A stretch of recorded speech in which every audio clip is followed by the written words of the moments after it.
ഒരു MBA-കാരിയുടെ സേവനം കമ്പനിക്ക് ഫ്രീ ആയിട്ട് കിട്ടുമെങ്കിൽ നല്ലതല്ലേ? എങ്കിൽ മൂർത്തി ഒരു കാര്യം ചെയ്യും, നാളെയോ മറ്റന്നാളോ കാഞ്ചനെ ഓഫീസിലേക്ക് കൂടെ കൂട്ടിക്കോ. ശരി മാഡം. കാര്യങ്ങളൊക്കെ പതുക്കെ ഒന്ന് പരിചയപ്പെടുത്തിയെടുക്ക്. കുറച്ചുനാൾ അവൾ ഓഫീസിൽ നിൽക്കട്ടെ. മാഡത്തിന്റെ തീരുമാനം തെറ്റിപ്പോവില്ലല്ലോ അല്ലേ? എന്റെ കാര്യം ഓർത്ത് അർച്ചന പേടിക്കണ്ട. ഞാൻ ഒരിക്കലും നിങ്ങൾക്കിടയിൽ വരില്ല.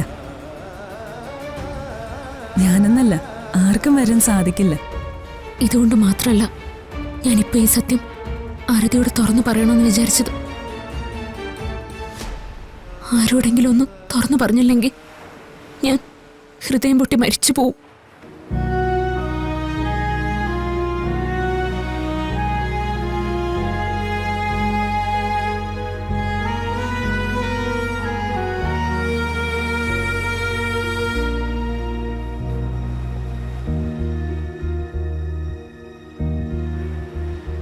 ഞാൻ ഗോകുലിനോടൊപ്പം ജീവിച്ച് ഞങ്ങൾക്കൊരു കുഞ്ഞുണ്ടായി കാണാൻ ഗോകുലിന്റെ അമ്മ ആഗ്രഹിക്കുന്നു.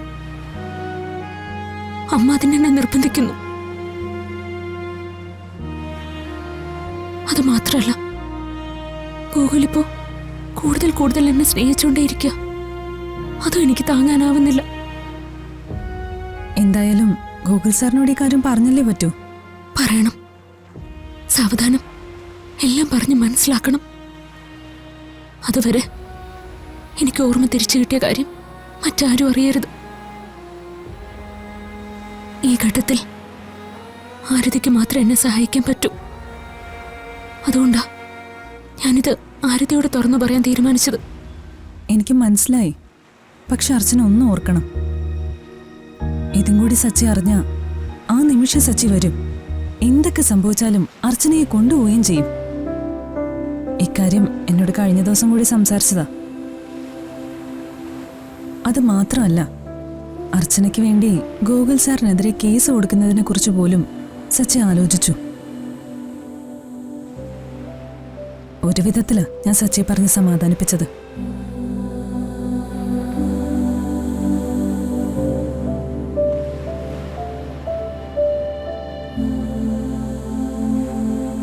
സച്ചേട്ടനെ സമാധാനിപ്പിക്കാനും കാര്യങ്ങൾ പറഞ്ഞു മനസ്സിലാക്കാനും ഇപ്പോ ആരതിക്ക് മാത്രമേ കഴിയൂ.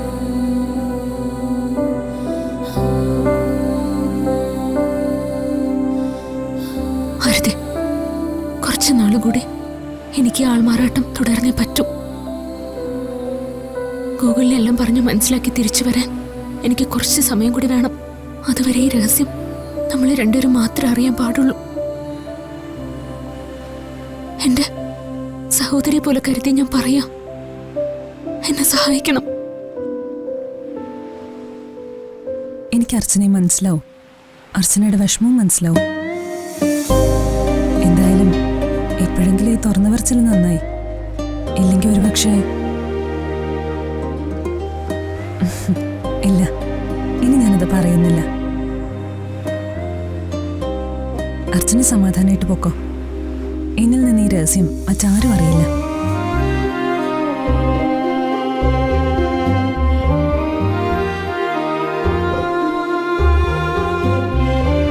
അർച്ചന,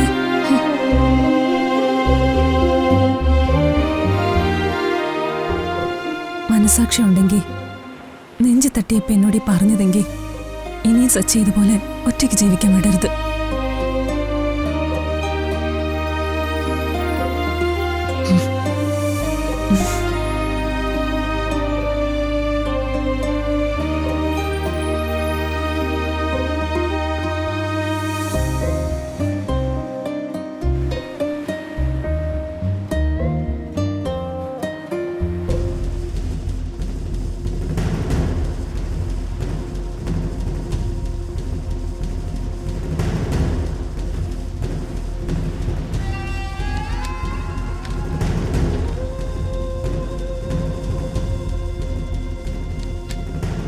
ഈ കണക്കൊക്കെ മൂർത്തി കൃത്യമായിട്ട് നോക്കിക്കോണം.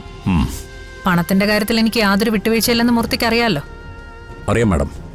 എത്രയും പെട്ടെന്ന് കിട്ടാനുള്ള പണമൊക്കെ തിരിച്ചു പിടിച്ചേ പറ്റൂ. ഞാൻ അവരോട് സംസാരിക്കാം. പണത്തിന്റെ കാര്യത്തിൽ ഒരു തീർപ്പുണ്ടാക്കാം.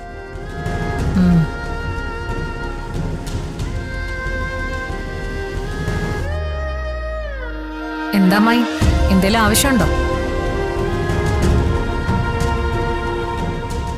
ഒന്നുമില്ല മോളെ. കാഞ്ചനമോളുടെ ഒരു കാര്യം പറയാനാ. എന്താ കാര്യം? കാഞ്ചനമോൾ ഇവിടെ വെറുതെ ഇരിക്കാതെ മോളെ സഹായിക്കാൻ അവൾക്ക് താല്പര്യമുണ്ട്. അതൊന്നും വേണ്ടമ്മായി. എന്നെ സഹായിക്കാൻ ഇവിടെ ആൾക്കാരുണ്ട്. അടുക്കളക്കാര്യം നോക്കാനാണെങ്കിൽ അതിന് വേറെ ആളുകളും ഉണ്ട്.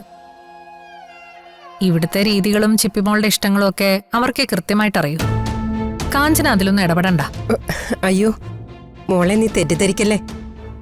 അടുക്കളപ്പണിയുടെ കാര്യമല്ല ഞാൻ ഉദ്ദേശിച്ചത്. നല്ല ദാരിദ്ര്യത്തിലും ഞാൻ എൻ്റെ മോളെ MBA വരെ പഠിപ്പിച്ചിട്ടുണ്ട്. ആഹാ, MBAയോ? അതെ മോളെ, നല്ല മാർക്കോടെ അവള് പാസ്സായത്. ഓഫീസിൽ അവൾക്ക് എന്തെങ്കിലും ഒരു ചെറിയ ജോലി കൊടുത്താ അവളത് ഭംഗിയായിട്ട് ചെയ്തോളും.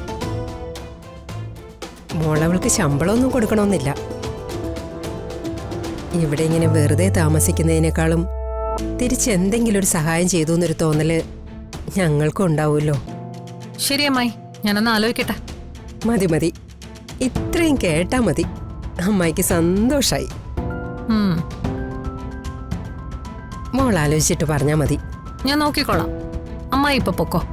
ശരി മോളെ.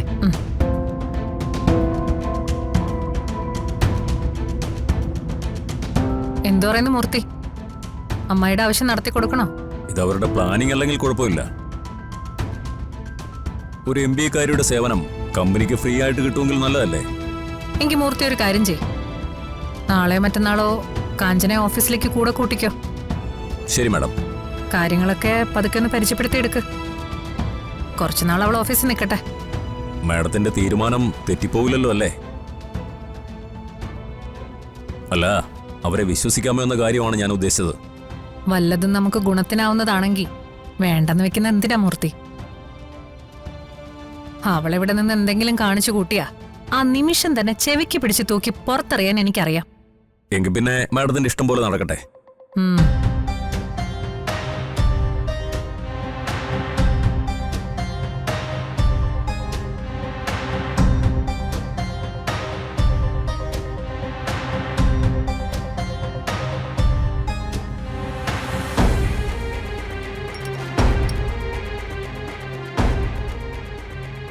ആരതിമോള് വിളിച്ചായിരുന്നോ മോനെ? ഇല്ല, എന്തെങ്കിലും തിരക്കിലായിരിക്കും. അമ്മ വിളിച്ചായിരുന്നോ? ഇല്ല, എന്നെയും വിളിച്ചില്ല. സത്യം പറഞ്ഞ ആ കൊച്ചിന്റെ മരുന്ന് മന്ത്രം കൊണ്ടാ നിന്റെ പനി ഇത്രയും പെട്ടെന്ന് മാറിയത്. ശ്ശോ, ആ കുട്ടി എന്തൊക്കെയാ നിനക്ക് വേണ്ടി ചെയ്തത്? ഇതുപോലുള്ള പെൺകുട്ടികളെയൊന്നും ഈ കാലത്ത് കാണാൻ കിട്ടത്തില്ല. എന്തൊരു തിരക്കുള്ള വക്കീല അവള്. എന്നിട്ടോ അതിന്റെ വല്ല തലക്കനമുണ്ടോ? ആ അമ്മേ, അമ്മയാ മരുന്നൊന്നും ഇങ്ങടുത്തെ. അത് ശരി, നീ മരുന്ന് കഴിച്ചില്ലായിരുന്നോ? ആഹാരത്തിന് മുമ്പ് കഴിക്കാനുള്ള ഒരെണ്ണമുണ്ട്. ദാ അതില്. ഇതിലേതാ? ആ അത് തന്നെ.